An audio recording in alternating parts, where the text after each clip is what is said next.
আল্লাহর ব্যাপারে নিরাশ হবেন না, তার দয়ার প্রতি আশা হারাবেন না।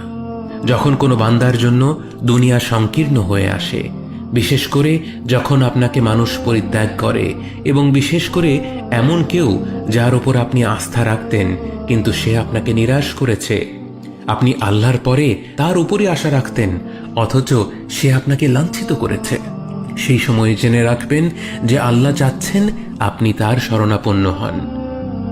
এই পৃথিবীর সবচেয়ে সুখী মানুষ হচ্ছে সে যে আল্লাহর দিকে তার মুখ ফেরায়।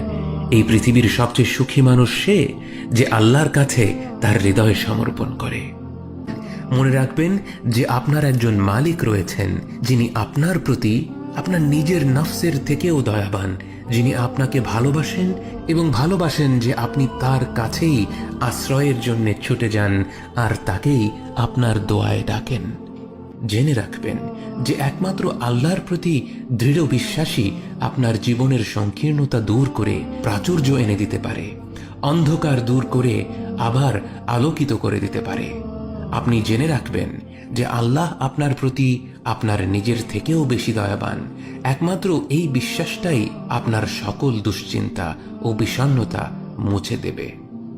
কে আছে এমন যে আল্লাহর দরজায় দাঁড়িয়েছে কিন্তু আল্লাহ তাকে তাড়িয়ে দিয়েছে?